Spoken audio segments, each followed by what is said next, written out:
Okay, as you may have noticed by the title, I am trying a new little series called Forgotten Games.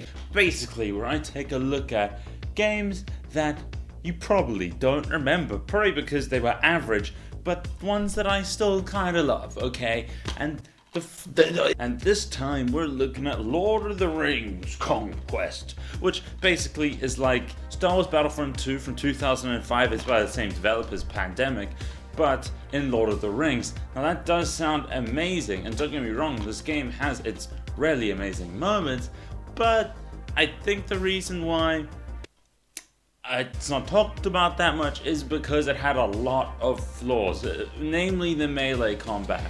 I can imagine being in an online lobby, because this was an Xbox 360 game, and it getting annoying because literally you get staggered by the melee combat all the time. If you're an archer, sometimes you stand almost no chance, and sometimes if you're like a soldier with a sword against another soldier with a sword, it can just get downright annoying just to be kind of like whacking at each other and falling on the ground and then getting back up and all this stuff.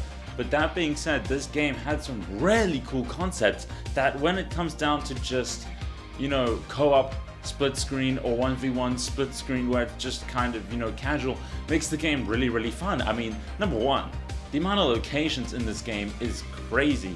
You have everything from Minas Tirith to Helm's Deep to the Shire, and not only that, I mean, the hero selection in Star Wars Battlefront 2 is okay, but the hero selection in this one is crazy. There's so many more. I mean, you've got everybody from Sam to Faramir. And I mean, like, talk about, to have Faramir as well as Boromir and, and Wormtongue even. I just think that's really, really, really cool, the amount of content that's in this game. On top of that, for Xbox 360, maybe it's not the best graphics, but I just think the way that they designed the maps is super faithful to the movies and really makes you feel like you're in the movies, to be honest. Like, I love playing as Gondor because just the way they recreated the armor in the game is so crazy accurate, and it just makes me feel like I'm in the movie as a soldier of Gondor. But obviously I also love playing as Rohan, since Rohan was my favorite from the movies and the books, but I mean, they just look so cool in the movies. And that is one of the disappointing things in this game, is it's weird. Like, the horse riding is fun, like when you're like galloping, but the combat that you can do on the horse is really awkward and just very clunky, very, very clunky. But the sense of speed you have and momentum when you're just riding is really, really great. Galloping!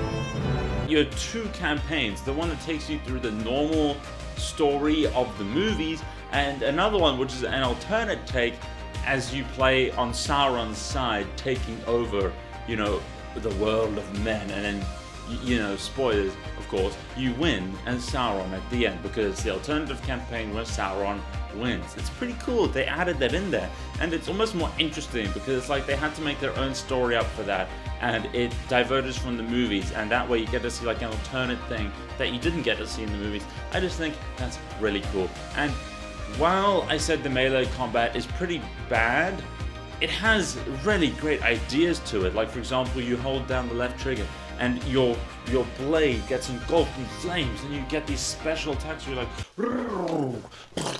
every 13-year-old boy dreamed to be like having a fiery sword, it's really sick. And then the archery is really cool as well, because you have your really quick shots, and then you also have if you aim down, then you have to pull back and let go and pull back and let go, as opposed to like the auto fire when you're not specifically aiming down the side of the bow. And on top of that, also the mages are awesome because they've got like this team aspect to them, in that they hold up their it's not a wand, I mean, I guess it is the staff. Yes, they hold up their staff and they make this protective barrier that protects their whole team from projectiles from other enemy wizards, and they have a healing ability which heals everybody around them and them as well, and they have like a ground pound thing just like Gandalf has, and Gandalf's one when you play as him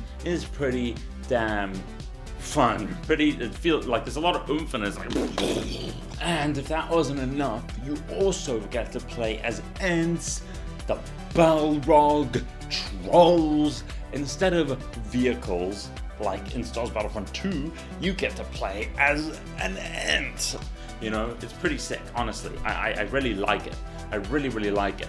And I have to say, as forgotten as this game is, and as many problems as it has, it's got some really great attributes that make it really fun to come back and play every once in a while.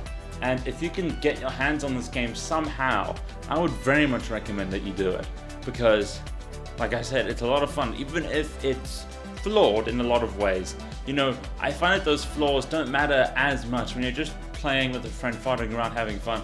And especially if you're a big Lord of the Rings fan, this game is unique because it's the closest you're going to get to a big scale Lord of the Rings game in terms of when you get to be on a big battlefield. There's no other Lord of the Rings game that lets you play third person, kind of like big battle as if you're just one of the soldiers in the movie scene. You know what I mean? It's a unique experience, and that's why I think if you're a big Lord of the Rings fan, you should definitely try this game. That's gonna about do it for today, guys. Thank you so much for watching. I hope you did enjoy, and let me know in the comments if you like this series, if it's a good idea to keep going with the Forgotten Games series. I was trying to think of what type of video to make, and I looked at it and I was like, hey, this could be a cool idea. So if you guys like that, let me know in the comments. Also, remember to subscribe if you enjoyed, and maybe give my video a like. Discord link down below, Twitter link down below, and I will see you in the next one, yeah? Okay. That damn smile.